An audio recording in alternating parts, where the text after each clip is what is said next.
자, 이번 시간 저당권에 관한 주제 살펴보겠습니다. 자, 저당권의 기본적인 틀부터 봐야 되죠. 돈 빌려주고요. 채무자가 채무를 변제하지 않았을 때 경매 청구해서 팔아서 그 자신의 채권을 우선적으로 변제받을 수 있는 권리. 이걸 우리가 저당권이라고 부르게 됩니다. 자, 이 저당권도요, 물권의 일종이고요. 등기라고 하는 것을 통해서 성립하게 됩니다. 그래서 이 법정 저당권이라는 것이 있는데 그건 의미가 없고 시험적으로 거의 출제가 되지 않고 있고요. 그나마 우리가 이제 앞에서 전세권이라든가 지상권이라든가 지역권 등에 비해서 양이 겁나 많아요. 그래서 보통 수험생들이 여기쯤 오게 되면은 지쳐가지고 저당권 파트를 깔딱깔딱 진도를 제대로 못 나가. 그래서 제일 힘든 게 뭐가 된다? 저당권이 되게 된다. 만약에 저당권을 제일 앞에서 하면 제일 쉽게 저당권이 되게 됩니다. 그래서 자, 1시간 정도 좀 설명을 드려보겠습니다. 자, 저당권이라고 하는 거.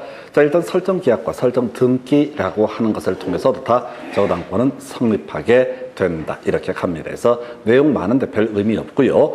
자, 저당권이라고 하는 거, 저당권 설정자라는 용어를 쓰게 됩니다. 담보물을 내놓는 사람은 뭐라고 한다? 저당권 설정자. 용어 한번 정리해 볼까요? 지상권자가 있으면 토지 소유자를 뭐라고 한다? 지상권 설정자. 자, 요역지 소유자를 지역권자라고 부르게 된다면 승역지 소유자를 지역권 설정자. 부동산에 대해서 전세권자에 대응해서 부동산의 소유자를 전세권 설정자라고 부르게 됩니다. 도움 빌려주고 경매 청구하겠다는 사람을 저당권자라고 부르게 된다면 이에 대응해서 담보물을 내놓는 사람을 가리켜서 뭐라고 한다? 저당권 설정자가 되게 됩니다. 그래서 용어 설정자와 권자 요 차이 한번 보셨고요.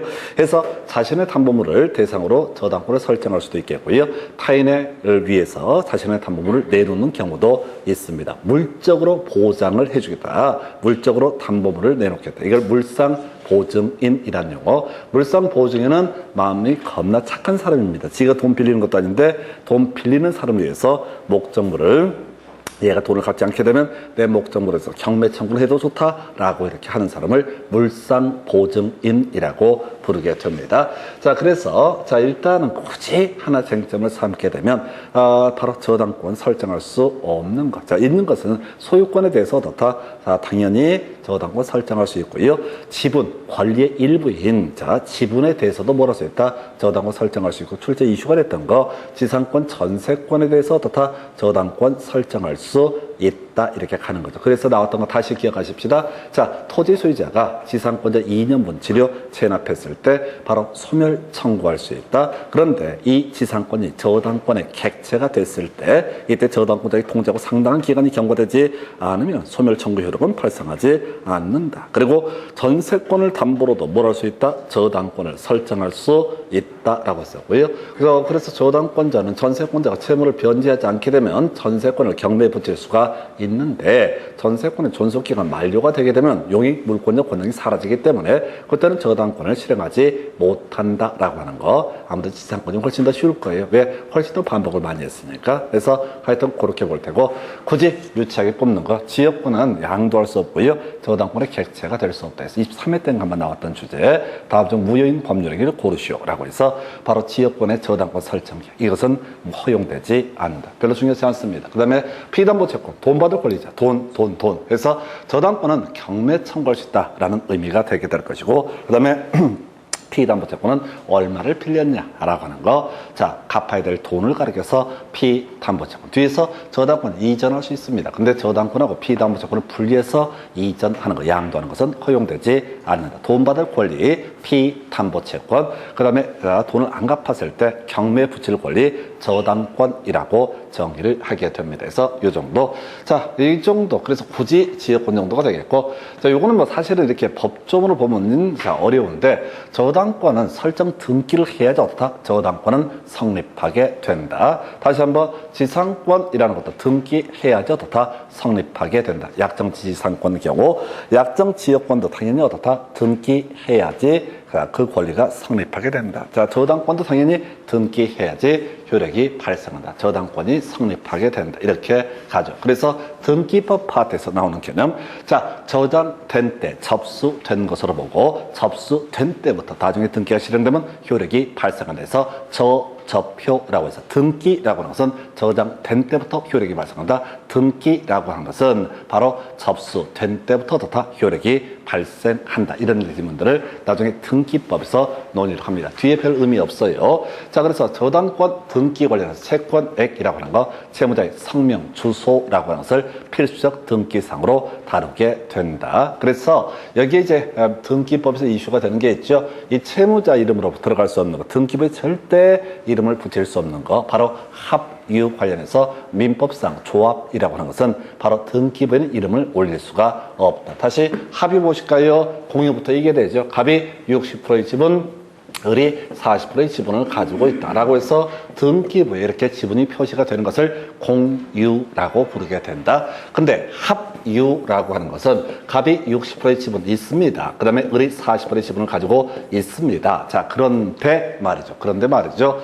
이때 이 지분과 관련해서 지분 자체가 등기부에는 표시가 되지 않는 공동 소유 형태를 뭐라고 한다? 합유라고 부르게 된다. 그래서 우리 민법에서는 갑과 을을 묶어서 부를 때 뭐라고 부른다? 민법상 조합이라는 용어를 쓰게 됩니다. 갑과 을을 묶어서 부를 때 뭐라고 한다? 민법상 조합이라고 하는 거. 그래서 묶어서 얘기하면 안 돼. 등기부는 갑의 이름과 을의 이름이 각각 등기가 돼야 되고 대신 지분을 표시하지 않는 공동 소유를 가리켜서 뭐라고 한다? 합유라고 부르게 된다라고 했었고요. 그래서 등기법 할 때 절대 등기부 이름을 올릴 수 없는 거 민법상 조합이라고 해서 다 바로 등기부의 이름을 올릴 수 없다.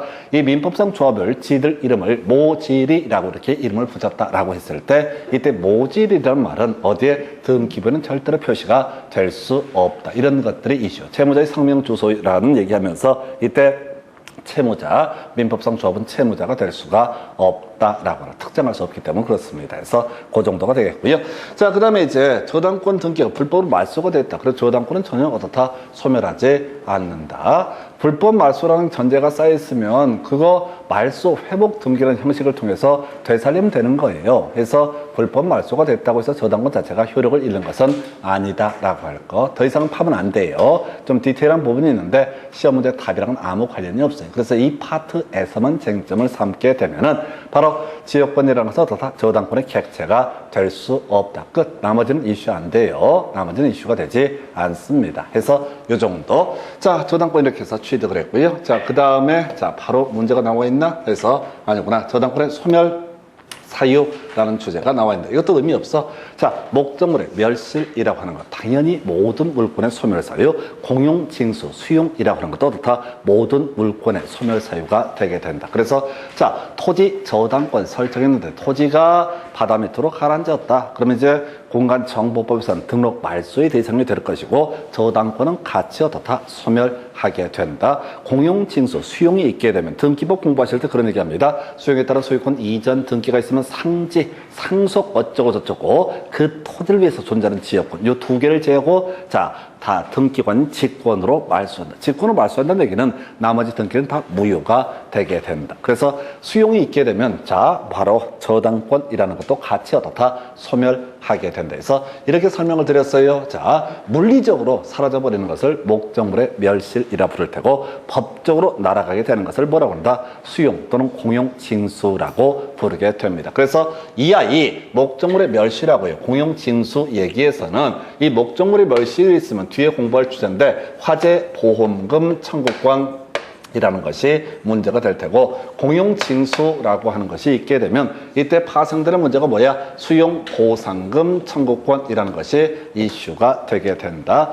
요 두 개가 이슈가 된다고요. 그래서 조금 이따 공부하게 될 게 저당권의 물상, 대위라는 개념이 도출되게 됩니다. 해서 저당권자는요, 목적물이 멸실이 안 됐으면 돈 안 갚았을 때 이 목적물을 경매를 붙여가지고 그냥 우선 자신의 채권 변제에 충당할 수 있다. 그 다음에 지금 또 하나가 수용이 없었다라고 한다면 돈 안 갚았을 때 뭘 할 수 있다? 경매 청구에서 후순위 권리자보다 우선 변제를 받을 수가 있는데 지금 이 토지 소유자, 건물 소유자에게 토지 소유자에게 화재 보험금이나 수용 보상금 청구권이 발생한 상태이다 라고 정도 전제가 되게 되면은 그 수용 보상금에 대해서 화재 보험금에 대해서 우선적으로 소유자보다 우선적으로 배당을 받는 것을 뭐라고 그런다? 저당권의 물상대위라는 개념이 되게 됩니다. 좀 이따 한두 개 더 외우시게 될 텐데 저당권의 물상대위는 한 3, 4년에 한 문제 구성하는 영역, 저당권 파트에서는 두세 문제가 구성이 되게 되는데 그중에 절대 틀려서는 안 되는 것 중에 하나가 저당권의 물상대위. 쉽게 가시면 돼. 해서 이게 소멸사유와 연계가 되어 있고요. 혼동이라고 하는 거 아까 설명드렸던 것 같은데 자, 저당권자가 토지 소유권을 갖게 된다. 그리고 뒤에 밑에 꼴이 없다. 그러면 이제 혼동으로 저당권은 소멸하게 된다. 이런 거 있었고요. 포기 별 문제 안 되고 제일 기본이 되는 게 피담보채권의 소멸이라고 하는 거. 저당권은 피담보채권, 도움받을 권리를 전제로 성립하게 되는 권리가 되게 됩니다. 그래서 피담보채권이 소멸하는 사유 두 가지가 있어요. 하나가 돈을 갚아버린 경우 채무 변제하게 되면 피담보채권은 소멸하게 된다. 두 번째 이슈 좀 어려운 건데요. 시효 완성으로 피담보채권이 소멸하는 경우도 있습니다.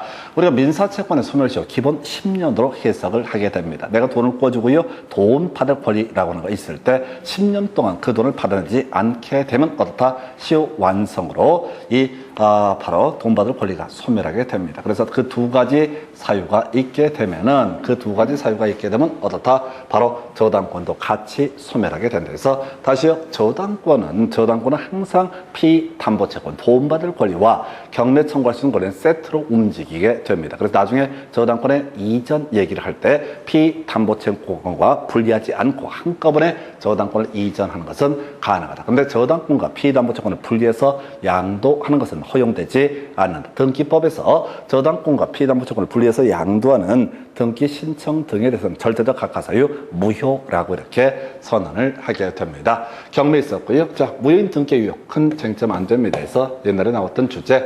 자, 이렇게 보셨고요. 이제 주된 이슈 본론 들어가서 검토를 합니다.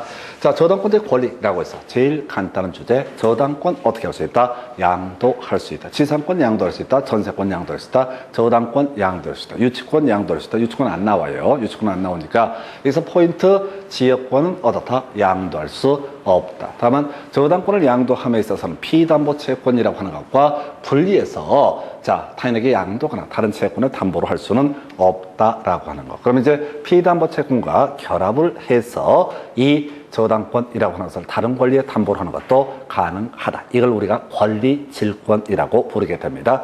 저당권이라고 하는 권리에다가 자, 저당권자가 돈을 빌려 그리고 그걸 담보로 권리질권을 설정하는 것도 가능하다. 이게 어디서 나오냐면 부동산 학계론, 금융론 파트에서 저당의 유동화라고 해서 금융기관이 가지고 있는 저당권이라고 하는 것을 그냥 떠안고 있게 되면 유동성이 부족해져서 돈을 또 더 꿔줄 수가 없게 된다. 대출을 못 해주니까 이게 투자자한테 저당권을 담보로 돈을 빌리는 것. 이걸 우리가 MPB라고 해서 부채금융이라고 부르게 되는 거죠. 또는 저당권 자체를 일부를 팔아버리는 경우가 있다. 이걸 MPTS라고 해서 투자자가 각종 책임을 부담하게 된다. 그 외에 MBB와 MPTS의 혼합형 증권이라는 게 뭐가 있었지? CMO라고 해서 CMO 다양화 이런 얘기를 했던 바가 있습니다. 그래서 다시 돌아가서 이 자체는 어렵지가 않아요. 이 자체는 어렵지 않습니다. 다시 지역권만 양도할 수 없고요. 지상권, 전세권, 저당권은 양도할 수 있다. 다만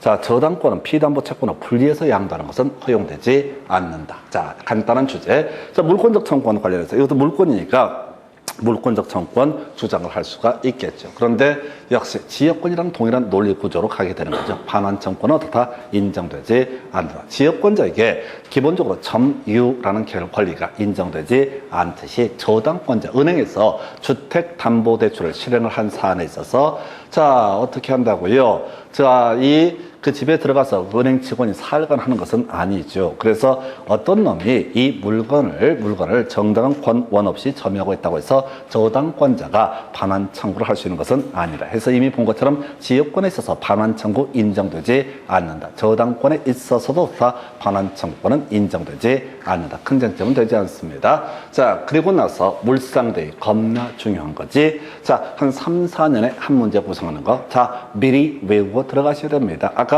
저당권의 소멸 사유 중에서 목적물의 멸실, 화재로 건물이 다 타버리게 되면 화재 보험금 청구권이라는 것이 발생할 수 있다. 그 다음에 건물이 공용징수, 즉 수용 인정당하게 되면은 이때 역시 동일한 논리 구조로 뭐가 수용 보상금 청구권이 자 채무자인 자 또는 담보 목적물 저당권 설정자에게 그 권리가 넘어가게 된다. 그러면 저당권자는 개털되는 수가 있습니다. 돈 부어주고 혹시 돈을 갚지 않게 되면 뭘 하겠다? 경매 청구를 하겠다라고 마음을 먹고 있었는데 이 목적물 자체가 멸실돼 버리거나 공용징수가 되게 되면 저당권은 소멸해 버린다. 경매 청구를 할 권리가 소멸하게 된다. 또는 돈 받을 권리만 남아있는 그런 상태거든요.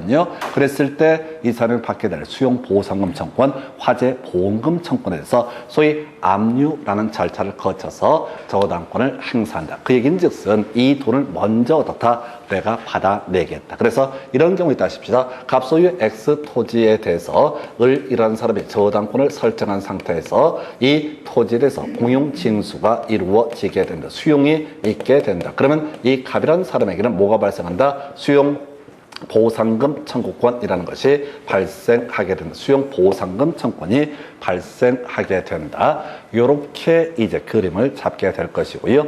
이 수용 보상금 청구권이라고 하는 것이 발생했다라고 했을 때 이슈 돼야 되는 것이 이런 게 있죠. 자, 저당권. 자, 더 이상 소멸해버리죠.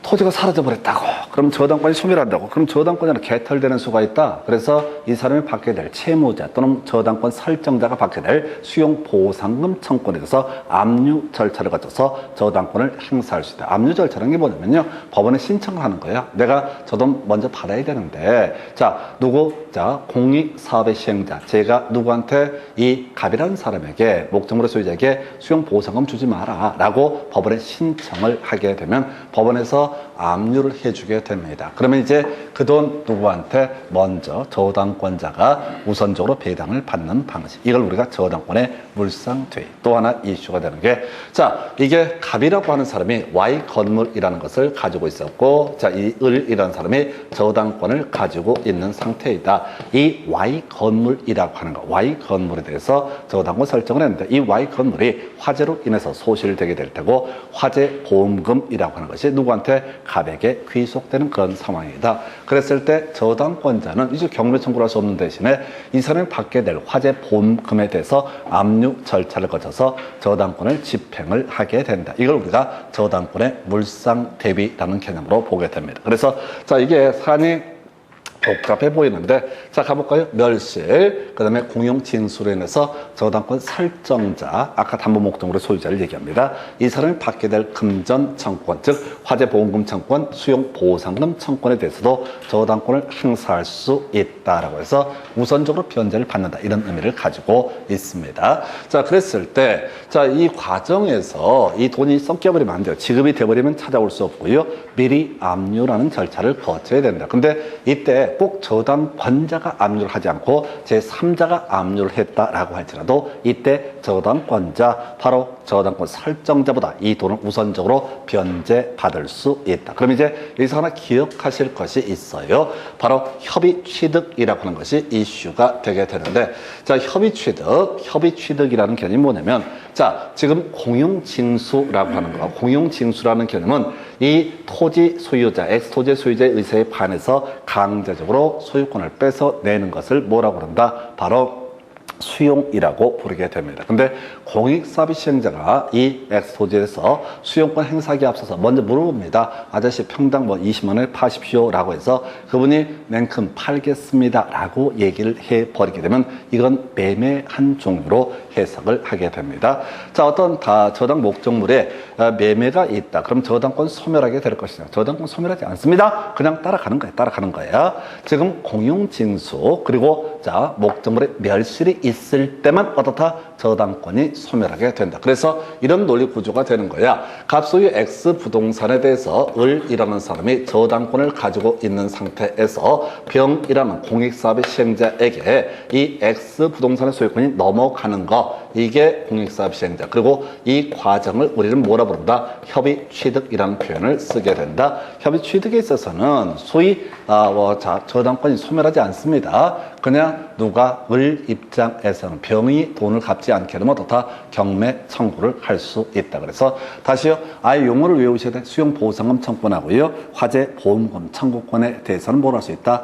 바로 저당권의 물상대위가 인정되지만은 협의 취득에 있어서는 어떻다? 물상대위가 인정되지 않는다. 저당권이 소멸하지 않기 때문에. 이게 어려운 이유가 뭐냐면 자, 이게 수용보상금 청구권 얘기할 때도 그렇고 협의 취득할 때도 항상 그 이름 앞에 이름이 공익사업을 위한 토지 등의 취득 및 보상에 관한 법률, 이런 법률을 딱 던져주게 돼. 그럼 법 이름 나오게 되면 길다 보니까 지쳐가지고 마치 수용이라고 무조건 착각할 수 있어요. 그게 아니라 협의 취득이라고 한다면 저당권 자체가 소멸하지 않게 될 것이고, 따라서 물상대위도 다 문제가 되지 않는다라고 이렇게 봅니다. 그래서 저당권의 물상대위 보셨고, 타담보 제공 청구 이런 거 즉시 변제 청구 생기면 안 됩니다. 그래서 지금 외웠던 거 가볼까요? 저당권자의 권리 해석 경매 청구 전에 할 수 있는 거 양도할 수 있다. 대신 피담보 채권과 분리해서 양도하는 것은 허용되지 않는다. 다음에 두 번째, 저당권자 물권적 청구권 행사할 수 있는데 반환 청구는 인정되지 않는다. 그리고 양이 좀 많은 것이 바로 이 얘기야. 멸실에 따른 화재보험금 청구권, 공용징수 수용에 따른 수용보상금 청구권, 이것에 대해서 저당권자가 저당권 설정자보다 우선적으로 배당을 받는 것, 이걸 우리가 저당권의 물상대위라고 부르게 된다. 이 저당권의 물상대위라는 개념에 있어서는 논의 포인트가 중간에 절차적으로 압류라는 과정을 거쳐야 되고, 이때 압류라고 하는 것은 스스로 저당권자가 스스로 압류하는 것도 가능하고 제3자가 압류하는 것도 가능하다. 3개 정도만 이슈가 됩니다. 그래서 그 다음 논의할 것이 저당권자의 권리라고 해서 자, 경매 청구 후에 관련된 개념이 되게 됩니다. 그래서 첫 번째 일괄 경매 청구라고 하는 거 깊이 가면 안 돼. 자, 딱 한 가지만 기억을 하시면 돼. 자, 일괄 경매 청구라고 하는 거, 일괄 경매 청구라고 하는 거 한 가지만 기억하면 됩니다. 토지 소유자와 건물 소유자가 동일했을 때 뭘 할 수 있다? 일괄 경매를 청구할 수 있다. 자, 이런 식입니다. 지금 갑소유의 X 토지에 대해서 을이라는 사람이 뭘 가지고 있다? 저당권이라고 하는 것을 가지고 있습니다. 자, 그런데 자, 이 사람이 X 토지에 대해서만 저당권을 행사하고 있어요. 근데 그 사이에 갑이라는 사람이 이 저당권 설정한 다음에 이 토지에다 Y 건물이라는 것을 신축을 하게 됩니다. 또 제3자가 신축해도 상관이 없습니다. 자, 그런데 이 저당권자가 자, X 토지에 대해서 설정한 저당권자가 을이 자, 돈을 갚지 않으니까 경매 청구를 하려고 하는데 위에 건물이 있단 말이야. 건물이 있으면 골치가 아파져요. 왜? 이 토지의 소유권을 낙찰받은 사람 입장에서는 건물 소유자에게 뭘 주장해야 돼? 소유물의 반환 청구, 또 건물 철거 청구 등등등 이런 과정을 거쳐야지 건물을 털어낼 수 있습니다. 물론 이때 관습성 법정지상권 등은 성립하지 않아요. 저당물의 경매에 따른 법정지상권 성립 안 하는데, 자, 봐봐요. 내가 토지를 낙찰을 받고자 합니다. 그 위에 아무것도 없어. 그러면 그 땅 낙찰을 받아서 자기가 하고 싶은 대로 뭐든 할 수가 있어. 근데 그 토지 위에 건물이 존재하고 있어. 그러면 담보가치가 현저히 떨어지는 거야. 그럼 낙찰 받을 사람들이 줄어들게 될 테고, 그러면 이제 저당권자가 올바르게 자 똑바로 보호받지 못하는 문제가 발생하게 된다. 그랬을 때 지금 토지에 관한 경매 청구 당시를 기준으로 판단했을 때 이 토지 소유자와 건물 소유자가 동일하게 된다라고 한다면 뭘 할 수 있다? 일괄 경매를 청구할 수 있다. 단 한 가지만 기억해야 돼. 자, 동일했을 때만 어떻다? 일괄 경매를 청구할 수 있다. 뭐라고요? 동일했을. 절대 문장을 보시면 안 돼. 여러분들은 이걸 다 바탕 뒤져요. 큰일 납니다. 아는 게 많으면 생각하는 게 많아. 막 읽어봐야 돼. 그래서 이 공인중개사 시험에서 막 2년, 3년 죽으라고 공부하시는 분들이 있거든요. 아, 난 막 존경스러워. 첫 번째, 그 불굴의 의지가 첫 번째 존경스러워. 나 같으면 해서 한 번 떨어지면 더러워서 안 할 것 같다. 그리고 뭐라고 얘기하면 돼? 나는 이런 시험은 준비 원래 안 하려고 그랬어. 그냥 원래 안 하려고 그랬는데 얼떨결에 엮여가지고 그런 거야. 이렇게 이제 개빵 치면서 아예 안 해버리는 거. 이게 제일 지혜로운 모습이에요. 지금도 늦지 않았습니다. 원서 이제 내릴 때쯤 되게 되면 스트레스가 겁나 많이 쌓입니다. 막 밤에, 이제 특히 그래도 1차, 2차 같이 할 때는 좀 마음의 평화가 있어요. 이까이까 뭐 잘못하면 2차 떨어지다가 1차로 붙으면 반이라도 건졌으니까 다행이라네. 자, 이렇게 자기 변명거리가 생기니까 좀 덜 힘들어. 근데 2차만 하시는 분은요, 미쳐버립니다. 시간도 많고 공부할 상대적으로 여유가 있는데 2차만 하시게 되면요. 9월부터는 아침에 눈 뜨자마자 항상 꿈이 똑같아. 민법책을 싸들고 학원에 가는 꿈을 꾸는 거야. 환장하는 거야. 2차원 보는데 민법을 볼 이유가 없잖아요. 근데 스트레스를 너무 받으니까 이게 까딱 밀려버리면 어떻게 된다. 다시 1차부터 또 시작을 해야 된다는 그 개 같은 상황을 자꾸 생각하는 거야. 전에 보면 그런 분이 있어요. 꼭 1차 붙었다, 2차 떨어졌다, 1차 붙었다, 2차 떨어졌다. 또 그래서 아니 진짜 그 있어. 근데 그분이 공부를 못한 것도 아니야. 재수 더럽게 없는 경우예요. 그 양반이 2차를 보는 해에는 그 근래 드물 정도로 엽기적으로 문제가 막 나오는 거야. 웬만큼 공부에서는 손을 못 대게 막 출제가 되는 거야. 그러니까 떨어져도 뭐라고 얘기하기도 민망할 정도로. 그렇게 해서 5년 만에 붙으신 분이 제가 이제 아는데 부천에서 중개업 하시거든요. 과거는 아무도 모르니까 뭐죠? 덩치가 좀 있으신 분이 그랬는데 부동산 업에 대해서 논하십니다. 이제 찌질했던 모습은 이제 그만 해서 증 따시는 순간 가게 딱 차리고 나서 마치 아주 오래 전부터 자기는 증을 쭉 따왔던 사람처럼 5년이라는 시간을 아무도 몰라. 이사 갔거든. 청남동 사시다가 부천으로 이사 갔거든. 그 동네에서 몰라. 이 아줌마 얼마나 개고생을 했는지. 어떻게? 자기는 한 3달 했나? 이렇게 얘기하는 거지. 그 앞에는 5년 3개월. 이렇게 5년을 생략한 거야. 그래서 어디 가서 가고요. 주변에서 그런 경우 있어요. 한 3달 공부했나? 뭐 이렇게 하는 건 앞에 4년 내지 3년이 생략이 돼 있다. 힘드니까 4년, 3년을 굳이 얘기할 필요 없잖아. 근데 이제 그런 얘기를 듣고 사람들이 중개사 시험을 딱 준비하죠. 그래서 4,000페이지 정도 되는 기본서. 그때마다 뭘 위안을 삼냐면 그 팀이었던 아저씨는 아줌마도 증을 땄는데 이까이 거 나도 할 수 있겠지라고 하는 거 할 수 없습니다. 그냥 지금 보세요. 그냥 한 얘기를 또 듣고 한 얘기를 또 듣고 미친놈처럼 또 듣고 계속 듣고 있으니까 아이고 이건 알겠다. 지금 뭔 얘기를 옆으로 했어요? 일괄경매. 키워드 뭐라고요? 동일하면 좋다. 일괄경매. 나머지 신경 쓰시면 안 돼요. 일괄경매는 뭐라고요? 동일했을 때. 딱 하나만 기억하시는 거야. 자, 지금 토지에 관한 저당권 실행 시 경매 청구 시 토지 소유자와 건물 소유자가 동일했을 때만 어떻다? 일괄경매를 청구할 수 있다. 더 이상 가시면 안 됩니다. 당연히 건물의 환가 대금에 대해서는 우선 변제를 받을 수 없다. 이 사람이 설정했던 것은 토지 저당권이니까 지금 얘기 길어 보이는데 일괄경매는 무조건 읽어보시면 안 돼. 동일하느냐 동일하지 않느냐 딱 이걸로 끊어가십니다. 그래서 그 정도 되겠고요. 자, 그 다음에 제일 중요한 주제 저당권의 효력이라고 하는 거. 제일 중요한 주제가 저당권 효력이고요. 얘는 거의 100% 한 문제가 구성이 되게 됩니다. 그래서 자 100%까지 아니면 한 80% 70%가 출제가 되게 되는데 저당권의 효력이라고 하는 거. 자 가십시다. 자 저당권의 액기스 결론은 뭐죠? 저당권은 뭘 하자는 것이다? 경매 청구에서 후순위 권리자보다 우선 변제를 받을 수 있는 것을 뭐라고 한다? 저당권이라고 부르게 됩니다. 갑소유의 X 토지에 대해서 을이라는 사람이 저당권을 가지고 있습니다. 자 그래서 이 저당권의 효력이라는 얘기는 즉슨 뭐냐면 이 을이라는 사람이 저당권을 실행을 해서 경매가 넘어갔을 때 이 경매에서 낙찰받은 사람이 병이 어떻다? 이 민사집행법상 매수인 낙찰받은 사람을 민사집행법에서는 매수인이라고 부르게 됩니다. 이 병이라는 사람이 어디까지 권리를 취득할 수 있느냐라고 하는 것이 뭐가 된다? 저당권의 효력이라는 개념이 되게 됩니다. 기본적으로 저당권의 효력이라고 하는 얘기는 저당권이 무슨 뭐 힘을 으쌰으쌰 뭐 이게 아니라 경매 붙였을 때 낙찰 받은 사람이 어디까지 그 권리를 취득할 수 있느냐 이게 바로 뭐가 된다? 저당권의 효력. 제일 먼저 간단한 거. 자, 저당물의 저당권의 효력은 저당 부동산에 부합된 물건, 부합물, 종물에 미친다. 종물은 뭐 따져 물을 게 없겠고요. 부합물이 뭐야? 부합물, 부합. 복도 많았던 케이스잖아요. 요걸로 제가 본 기사 중에 뭐가 있었더라? 저게 있었어. 가끔 우물 같은 데 있잖아요. 외진 우물. 우물 몰라요? 시골에서 올라오셨죠? 우물 아는 거 보니까. 도시 사람들은 우물 모릅니다. 도시 사람들은 수돗물은 알아도 우물은 잘 몰라. 아마 이제 공부를 많이 했으면 도서관에서 우물의 유래를 봤을 수가 있죠. 저도 도서관에서 공부를 했어요. 우물이 무엇인가? 우물 같은데 다른 데랑 연결이 안 된 거야. 근데 잉어가 살아. 그 이상하지 않아요? 잉어가 땅 속에서 파고 들어왔나? 무슨 잉어가 뱀이냐고. 그 굴뚝 타고 와서 이렇게 하게. 잉어가 산다고.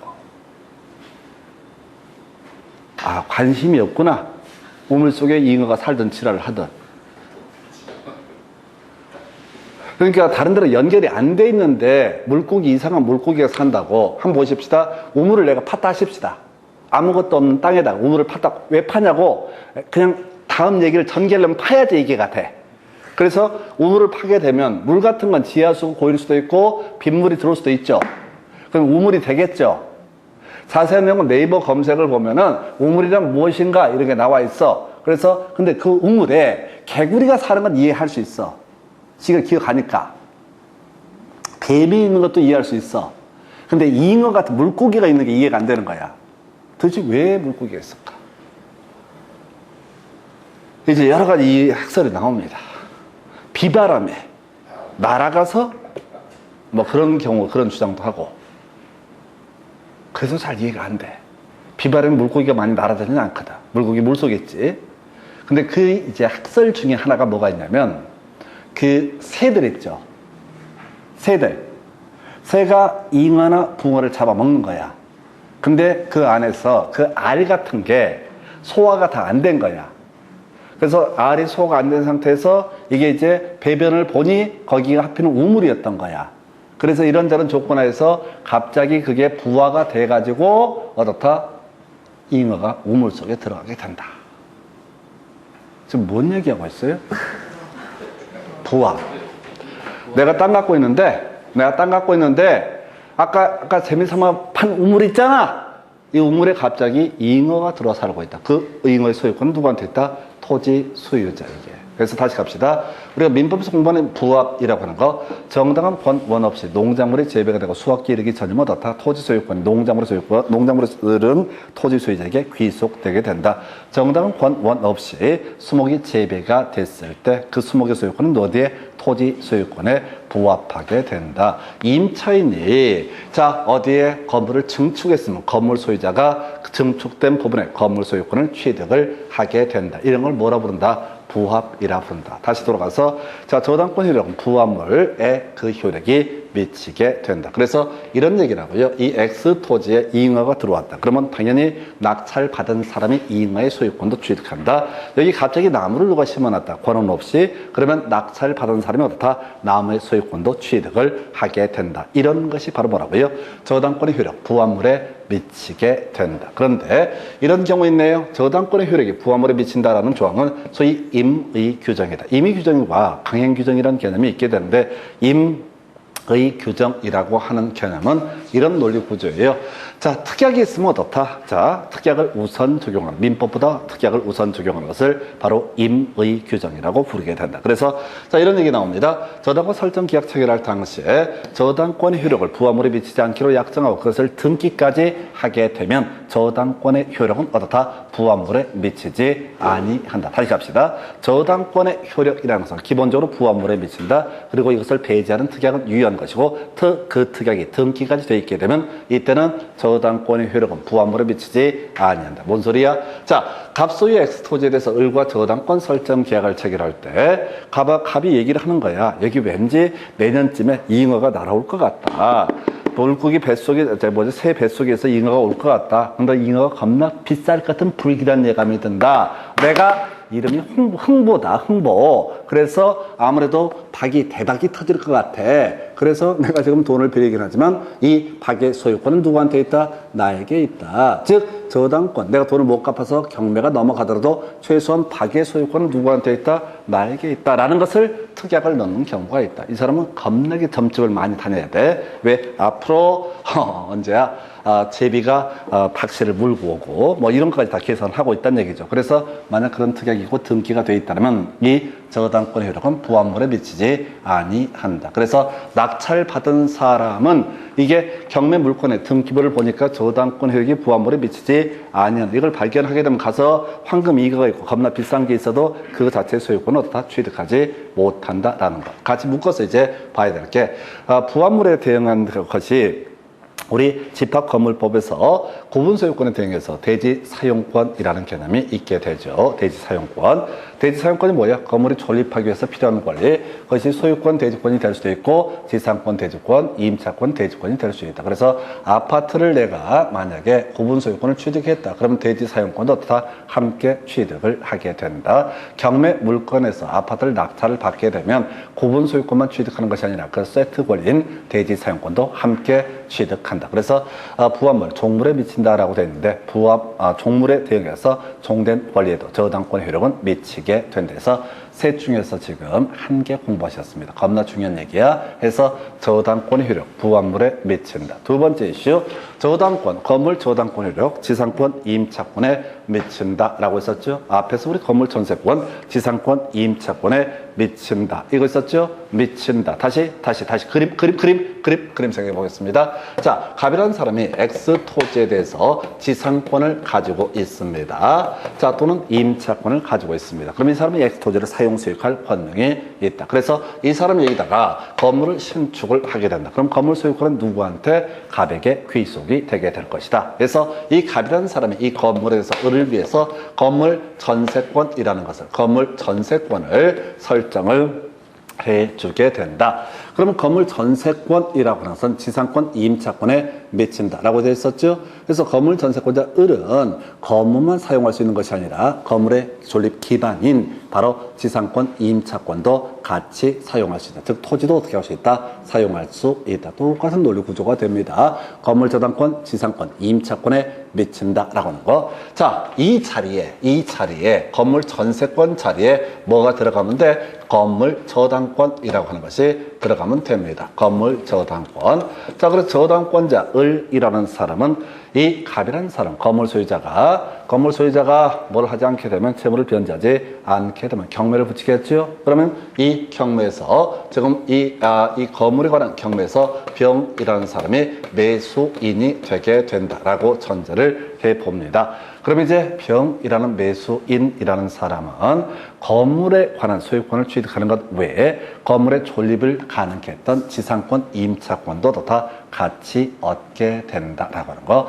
만약에 건물 저당권 효력, 지상권, 임차권에 미친다라는 조항이 없게 되면 토지 소유자는 건물 소유자한테 건물의 철거 청구 또는 토지 반환 청구권 등을 행사할 수 있을 것이다. 이런 식의 논리 구조에서 건물 저당권, 지상권, 임차권에 미친다라고 하는 거. 자, 저당권 효력 두 가지. 자, 부합물 종물에 미친다. 그 다음에 건물 저당권, 지상권, 임차권에 미치게 된다. 이게 이제 그동안 지겹게 내왔던 주제. 그리고 이제 좀 어려운 얘기를 해보겠습니다.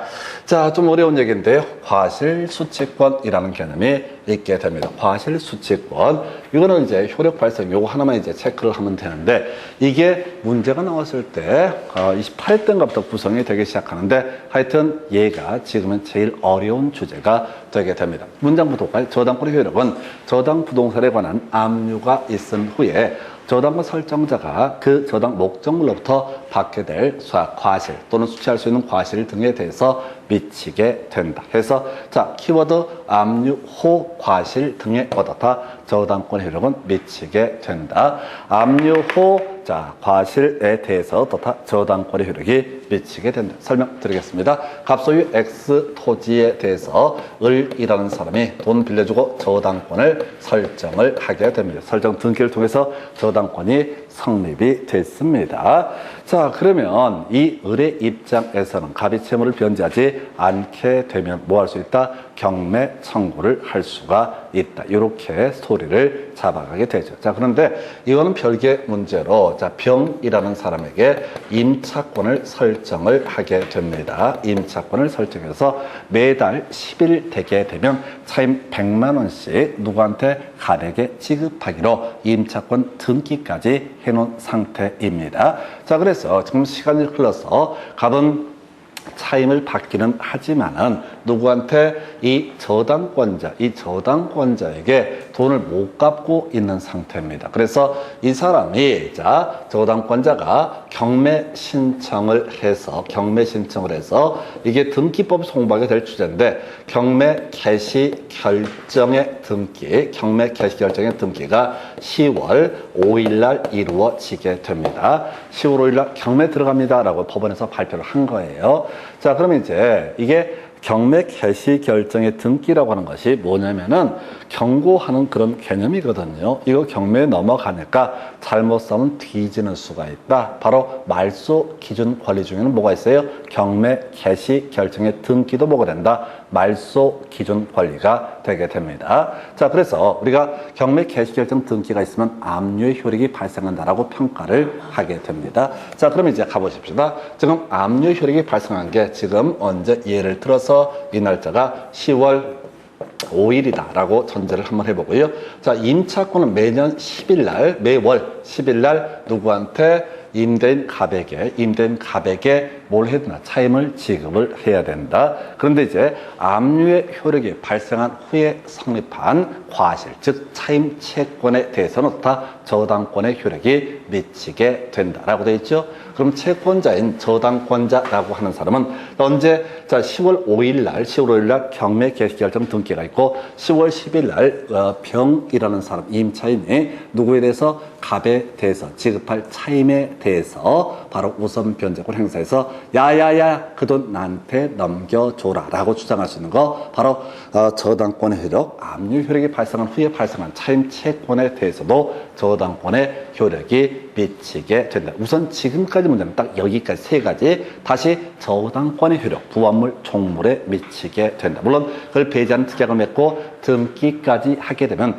저당물의 효력, 부합물 종물에 미치지 아니한다라고 이렇게 봐야겠고요. 두 번째 이슈가 되게 되는 것이 이런 게 있었죠. 바로 자, 지금 건물 저당권, 지상권, 임차권의 효력이 미치게 된다. 그리고 제일 어려운 게 이거야. 바로 자, 저당권이라고 하는 거, 압류의 효력이 발생한 후에 발생한 차임 채권에 대해서도 다 저당권의 효력이 미칩니다. 그럼 시험 문제 나올 때는 유치하게 압류 효력이 발생하기 전에 발생한 채권에 대해서 저당권의 효력이 미치게 된다. 이런 식으로 구성을 합니다. 그래서 다시 이 중에서 제가 전통적으로 나왔던 것이 저당권의 효력, 부합물 종물에 미친다, 건물 저당권, 지상권, 임차권에 미친다. 요거 가지고 한참 우려먹다가 최근 시험 문제에서는 다 세트로 묶어서 구성하는데 그 중에 포인트를 바로 압류 효력이 발생한 후에 성립한 차임 채권, 압류 효력이 성립한 후에 발생한 차임 채권에 대해서 어떻다? 저당권의 효력이 미치게 된다라고 해서